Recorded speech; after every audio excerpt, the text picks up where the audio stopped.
네, 4월 총선을 앞두고 여야가 공천 작업에 지금 속도를 내고 있죠. 국민의힘 한동훈 위원장 오늘 격전지 수원을 찾고 민주당 이재명 대표는 인천 계양을 해서 계양을 공천 면접을 치를 예정입니다. 네, 패널 두 분과 함께 정치권 소식 자세히 짚어보도록 하겠습니다. 최창열 용인대 특임 교수, 이종근 전 데일리안 논설실장 함께합니다. 안녕하세요. 네, 안녕하세요.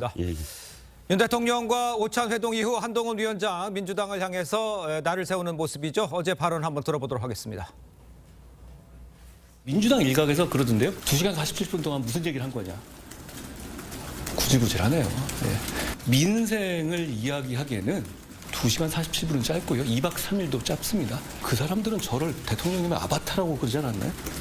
제가 아바타면은 당무 개입이 아니지 않은가요? 자, 윤 대통령과 한 위원장의 오찬 회동에 대해서 민주당이 밀실 정치라면서 비판을 했고요. 윤 대통령 당무 개입으로 고발도 했는 상황이죠.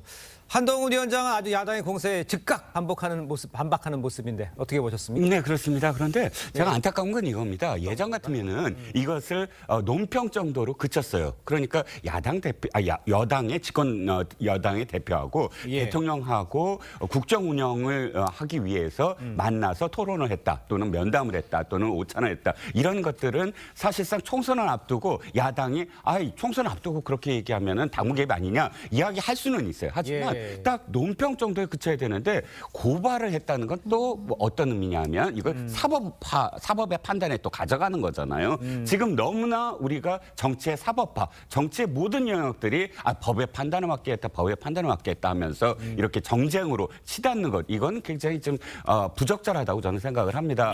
총선 앞두고 고발한 거 끝까지 총선 이후에도 계속되는 건 거의 없어요. 다 또 취하하거나 다 유야무야합니다. 그러니까 아마도 정치 공세다라는 지적이 그래서 나오는 것 같습니다. 그렇군요. 네, 한동훈 위원장 일단 야당에게는 강하게 반발을 하고 있습니다. 그런데 어제 당사 청소원과 경비원들과 함께 오찬 자리를 가졌습니다. 민심은 또 이렇게 또 챙기는 모습을 보여주고 있어요. 어떻게 보셨나요? 이런 광경이 흔하지는 않죠. 근데 사실 이런 식의 어떤 그 국회 관련 분들과 자리를 같이 하고 소통하는 게 사실 좀 관영화되는 필요가 있어요. 너무 이제 정치, 정쟁 이런 데만 몰두하다 보니까 좀 이런 분들에 대한 그 관심이 좀 적었던 것 같은데, 그렇죠. 이런 의미에서 볼 때는 한동훈 위원장이 좀 균형 감각을 가지고 뭔가 하려는 그런 모습이 보이긴 합니다. 긍정적 평가만 한 거죠. 알겠습니다.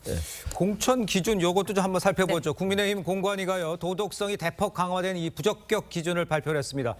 본인 아닌 가족의 입시 비리, 또 이 가족 비리 공천 대상에서 제외하는 겁니다.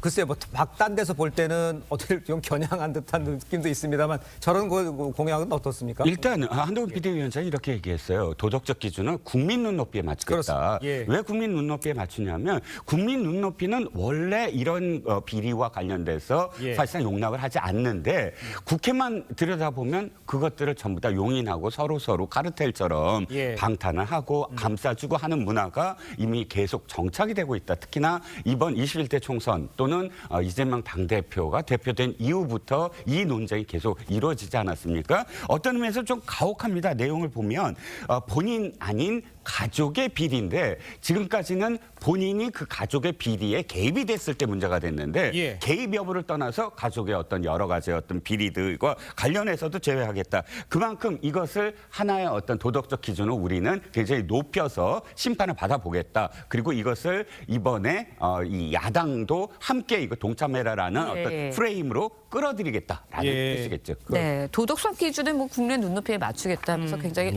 엄격하게 잡고 있는 듯한 모습인데 말씀해 주신 것처럼 조국 전 장관, 이재명 대표 겨냥한 건 아니냐라는 해석도 나오고 있습니다. 그렇게 의식할 수 있겠죠. 의식할 수 있고. 근데 그렇지 않더라도 우리나라 국회의원들의 그 평균 도덕적 수준이라는 게 우리 일반 국민들의 도덕적 수준에 못 미치는 것 같아요. 모든 국회의원이 다 그런 건 아니겠습니다.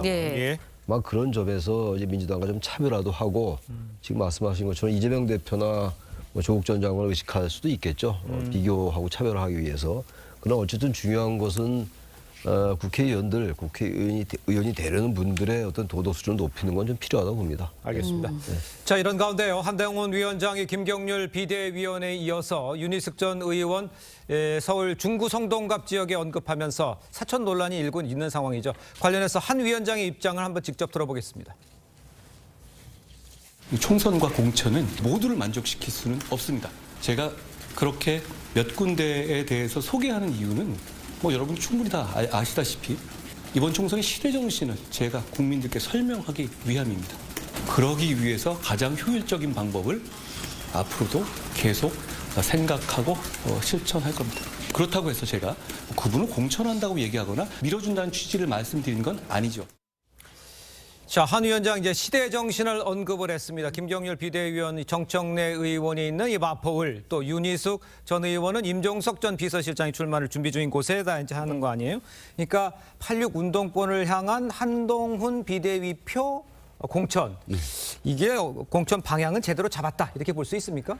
21대 총선이 시작될 때 중앙일보가 전수조사한 적이 있습니다. 300명 중에 174명, 58%가 86세대다라는 결과가 나왔어요. 우리 지금 이 현 21대 국회의원들의 그건 무슨 의미냐면 운동권이든 아니든 하나의 세대가 너무 많은 포션을 차지하고 너무 오랫동안 기득권을 유지하고 있다는 뜻이거든요. 자, 한동훈 위원장의 운동권 청산과 관련돼서 국민들이 그래라고 생각할 수 있는 부분을 제가 하나 말씀을 드릴게요. 서울 지역만 하더라도 성동구, 임종석, 영등포울, 김민석, 구로갑, 이인영, 강북갑, 천준호, 중랑을, 박홍근 이분들 명단을 제가 왜 말씀을 드리냐면 전부 다 총학생회장 출신들입니다. 80년대에. 그러니까 지금 80년대에 총학생회장을 했다는 이유만으로 지금껏 어떤 기득권, 그러니까 국회의원이라는 기득권을 누리거나 정치를 계속 해온 분들이 과연 너무 오랫동안 또 어떤 생산적인 결과를 냈느냐에 대해서 지금 한동훈 비대위원장이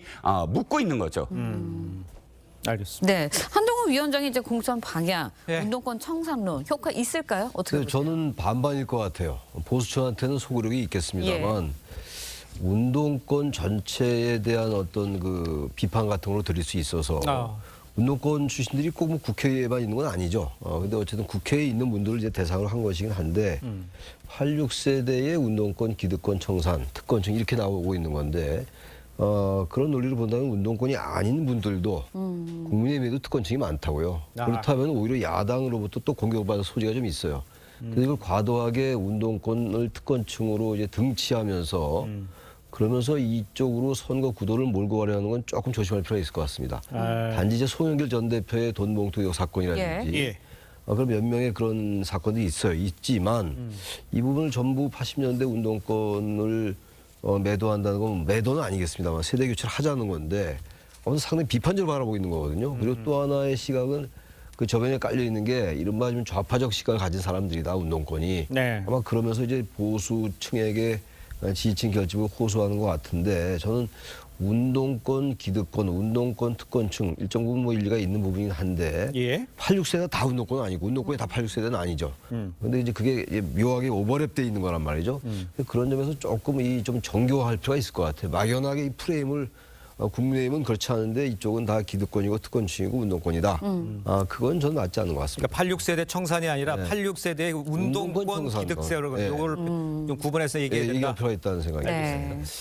일단요 이것도 한번 짚어보겠습니다. 유승민 전 의원이 당의 잔류를 선택을 하면서 한동훈 위원장이 유 전 의원을 수도권 선거에 활용할 수도 있다 이런 관측이 나오고 있습니다. 글쎄요 유승민 의원을 활용한다? 수도권에서 어디에 어떻게 이런 게 또 다 같이 궁금해지는 것 같아요. 네 그렇습니다. 이 지금 이야기는 당 지도부에서 나오는 것 같지는 않고요. 당 일각에서 유승민 의원이 지금 공천을 신청을 하지 않았는데 이렇게 하면 어떻겠느냐라는 의견들이 지금 계속 나오고 있다라는 수준인 것 같은데요. 일단 저는 개인적인 생각입니다. 자, 유승민 의원이 만약에 수도권에 그만큼 소구력이 있다고 한다면 유승민 의원이 지금까지의 큰 선거에서 사실 그게 결과가 나타나야 된다. 우리 결과를 보자는 거죠. 당 지지, 아까 개인전 어떤 지지율 를 뛰어넘어서 그런데 일단 19대 대선에서 실패했죠. 20대 경선에서 실패했죠. 8회 지선에서 실패했죠. 가장 큰 선거들에서 연달아 패배했단 말입니다. 그렇다면 이 소구력이 과연 얼만큼인지에 대한 어떤 검증이 저는 크지 않다. 그러니까 뭐 크지 않다고 생각을 하고요. 하나 딱 제 생각은 21대 총선에서 백의종군을 했어요. 지금 이 경우도 사실상 그때처럼 모든 계파를 떠나서 정파를 떠나서 다른 의원들을 후보들을 지원하는 어떤 모습을 보인다면 다음번에 또 다른 어떤 기회가 저는 생긴다고 봅니다. 알겠습니다.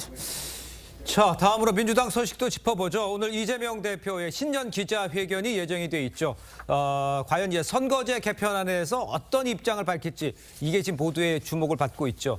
한동훈 위원장 이재명 대표가 정치적 노림수 때문에 선거제 입장을 못 정하고 있다 이렇게 직격을 했습니다. 지금도 너무 늦은 거 아니냐 이런 상황 같은데요. 고민이 많이 되는 상황이다 이렇게 봐야 됩니까? 이제는 내놔야 되는 상황 아닙니까? 이제는 빨리 밝혀야죠. 그렇죠. 지금 예. 국회가 뭐 야당뿐만이 아니라 선거구 획정은 본래 이제 1년 전에 돼야 되는 건데 맞습니다. 선거구 획정도 지금 안 돼 있는 그러니까요. 상황입니다. 예. 게다가 지금 특히 이 국민의힘은 어찌 됐든 간에 방향이 옳든 그러든 간에 이제 비례대표의 방향을 정했잖아요. 네네. 병립형으로 하자라는 게 국민의힘의 이제 입장이고 근데 민주당이 의석이 이제 압도적으로 많은 정당인데 이재명 대표의 판단이 아직도 최종 안 내려진 것 같아요. 오늘 뭐 얘기를 할 것 같아요. 오늘도 만약에 이 비례대표제에 대한 방향을 분명하게 설정하지 않으면 상당히 비판받을 수가 있죠. 네. 병립형 중에서 이제 권역별로 가자 이런 얘기가 지금 나오고 있는 거고 그게 이제 국회의장이 주선 제안을 한 건데 당 일각에서는 일각도 아니죠. 지난번에 80여 명 정도가 지난번 이재명 대표의 공약 때처럼 말이죠. 네. 대선 때 이재명 후보죠 그때는 연동형으로 가자. 연동 비례대표로 가야 된다. 이런 공약을 어기면 비례대표를 병립형으로 해서 몇 석 더 얻더라도 지역구에서 질 수 있다. 뭐 이런 얘기를 했어요. 그러니까. 소탐 대신한다는 말을 했는데 예. 이 명분과 실리 사이에서 고민을 좀 하는 것 같아요. 이재명 대표가. 근데 이 병립형을 권역별로 한다고 하면 조금 양자 사이에서 좀 절충이 될 수 있기 때문에 그쪽으로 오늘 기자회견 때 입장을 좀 밝히지 않을까라는 예상은 됩니다. 일단. 근데 적어도 오늘은 분명히 얘기를 해야 돼요. 아직도 또 입장을 얘기하지 못한다면 너무 이거는 정치적인 유불리만 따지는 그런 비판에 직면할 수 있을 것 그러니까 같습니다. 시기적으로는 오늘 어떻게든지 뭐 그 부분에 대한 그럼요, 그렇게 해야죠. 얘기를 해야 된다. 네, 너무 늦었습니다, 지금도. 네, 예. 선거제에 대해 입장을 어떻게 밝힐지 좀 궁금한데 네. 이야기도 해보도록 하겠습니다. 민주당이 새롭게 공개한 공천 심사 기준도 논란이 되고 있습니다. 이제 앞서서 임혁백 이제 공관위원장이 제시한 5대 혐오 범죄 중에 음주운전 등이 빠졌거든요. 네, 그렇습니다. 지금 민주당은 완전히 그 늪에 빠진 것 같아요. 이 고리가. 예를 들어서 지금 앵커께서 여쭤보는 것이 빠졌다. 그럼 안 빠졌으면 어떻게 될까요? 안 빠졌어도 사실상 또다시 비판을 받을 겁니다. 왜냐하면 음주운전이라는 그러니까 항목이 있는데 이재명 대표는요. 하고 예. 또 물을 거 아니에요. 그러니까 빠지든 안 빠지든 문제는 바로 음주운전 등 이재명 대표의 어떤 전과 내지는 앞으로 혐의 등과 관련돼서는 예. 끊임없이 이렇게 되묻고 하면서 끝까지 아마 이 지금 민주당을 괴롭히는 도덕성에서는 괴롭히는 항목이 될 거거든요. 차라리 원칙을 세웠으면 원칙을 끝까지 지켜나가면서 예. 설득을 해야 되는데 한번 이렇게 계속 그 입장을 바꾸고 하면 이 당의 일관된 어떤 모습이 없으므로 더욱더 비판은 커질 수밖에 없다고 생각합니다. 알겠습니다. 네. 민주당의 공천 심사 결과가 이제 계파 갈등의 뇌관이 될 수 있다 이런 우려도 사실 많이 나오고 있죠. 특히 최근에 지금 불거진 이 친명 친문 갈등, 친문계에선 이런 목소리까지 나왔습니다. 고민정 최고위원의 이야기를 한번 들어보겠습니다. 친문 대 친명으로 그 격화되는 것을 그분들도 원치 않아 하기 때문에 저하하는 거라고 생각을 하고요. 그 프레임에 빠지는 거는 민주당이 필패하는 길이기 때문에요. 별로 옳은 방향은 아니라고 생각합니다. 최근 친문계인 임종석 전 실장을 향해서 이 친명계 불출마, 차라리 또 험지 출마해라 이런 여러 가지 이야기가 나오고 있지 않습니까? 글쎄요, 임종석 실장 친문계에서는 좀 그래도 임종석 실장은 좀 공천을 받았으면 하는 이야기도 들리고 있거든요. 이건 어떻게 해결이 될 수 있어요? 그래서 임종석 전 비서실장이 문재인 정권의 초대 비서실장이었잖아요. 그렇습니다. 예. 그리고 문재인 정권은 민주화 이후에 최초로 5년밖에 그 정권을 유지 못한 정권이란 말이죠. 단명한 정권이었어요. 예. 되게 10년을 갔었는데 보수 진보가 그렇게 정권 교체가 되어 왔는데 이제 그런 점에서 이제 임종석 비서실장이 전 정권의 책임을 져야 된다. 정권을 뺏긴 것에 대해서 이런 이제 논리이긴 한데 전 이런 걸 보면서 말이죠. 지금 민주당에서 굳이 친문 대 친명의 이 갈등 프레임이 나올 필요가 없는 거거든요. 그러니까 민주당이 전체적으로 네네. 숱하게 나오는 여러 갈래에서 숱하게 나오는 얘기입니다만 그 친명 프레임이 너무 빠져 있어요 지금. 이것도 보는 관점에 따라서는 그렇게 보지 않을 수도 있는 거거든요. 근데 언론이 그렇게 해석을 한다고요. 친명 대 친명 프레임이고 또 친명 일각에서는 친문을 배제해야지 또 친명이 진출할 수 있는 공간이 생기는 거니까. 네. 그럼 친명을 제외하고 모든 세력, 모든 정파, 모든 계파를 배제하는 게 되거든요. 결과적으로 말이죠. 예. 비명도 안 된다, 친문도 안 되고 반명은 당연히 안 되는 것이고. 그래서 저는 일단 이 민주당이 아까 음주운전도 마찬가지입니다. 그걸 왜 이렇게 뺐는지 이해가 안 가요. 10년 내에 2번, 뭐 15년 내에 3년, 예. 3번 이 정도 이렇게 또 유연성을 뒀음에도 불구하고 또 굳이 뺀 것도 이해가 안 갔는데 그러다 보니까 이게 이재명 대표의 음주운전 아니야 이런 얘기가 나오는 거란 말이죠. 그렇죠. 그래서 민주당이 빨리 어쨌든 간에 선거를 앞두고는 선거에서 이겨야 될 거 아니에요. 민주당은. 국민도 네. 마찬가지긴 합니다만 최소한도 이 친명 프레임에서 빠져라. 친명 대 친문 프레임이 아니라 친명 프레임에 너무 과도하게 빠져 있어요. 민주당이. 이 부분을 해소하지 않으면 계속 언론은 그렇게 해석할 거라고요. 그렇지 않더라도. 예. 그게 저는 핵심이라고 생각합니다. 알겠습니다. 네. 그러면 이현주 전 의원의 복당 여부를 놓고도 친문계에서 반발을 하고 있습니다. 이재명 대표 이제 강성 지지층 사이에서는 오히려 이 전 의원을 서울 중성동 갑에 뭐 공천하라 이런 요구까지 나오고 있거든요. 네, 교수님께서는 이제 친문 프레임을 말씀을 하셨는데 사실상 친명 프레임은 친명이 지금 더 부상시켜서 공격을 해요. 왜냐하면 자 이현주 의원을 뭐 복당을 저지하라, 복당을 하지 마라라는 게 이제 친문 입장인데 친명은 도리어 성동 갑으로 보내라. 이건 뭐냐면 아예 친문과 친명을 경선에서 부딪히게 하겠다는 거거든요. 예. 성동갑이 누가 있습니까? 임종석 전 비서실장이잖아요. 네네네. 지금 임종석 비서실장이 친문의 완전히 상징이 돼버렸어요. 그런데 이현주 전 의원을 거기에 넣으라는 건 완전히 친문과 친명의 핵심적인 어떤 경선 싸움을 붙여보자라는 것이기 때문에 예. 친명들의 이런 어떤 자신들의 입지를 넓히고 친문을 정말 배제하려는 어떤 움직임이 바로 이 프레임을 예. 만드는 어떤 계기가 됐다는 겁니다. 예, 알겠습니다. 자, 이런 가운데 저희가 오늘요 한번 짚어봐야 될까요? 예. 오늘 조선일보 보도에 따르면 이 무소속 윤미향 의원이 국회에서 주최한 다른 데도 아닙니다. 국회에서 주최한 공개 토론회에서 평화를 위해서라면 북한의 전쟁관도 수용해야 한다. 이런 취지의 발언이 나왔다고 합니다. 직접 한번 들어보겠습니다. 최후의 방법이긴 하지만 즉 어쩔 수 없이 전쟁이 일어난다면 그 통일 전쟁이 일어나 그 전쟁으로 결과의 평화가 만들어질 수 있다면 그 전쟁관도 수용해야 된다는 그 인식의 대전화 견을 망치의 평화관. 저는 조선반도에서 분단되어진 한반도에서의 평화관은 바로 이런 어떤 평화관이어야 된다는 소신을 갖고 있습니다.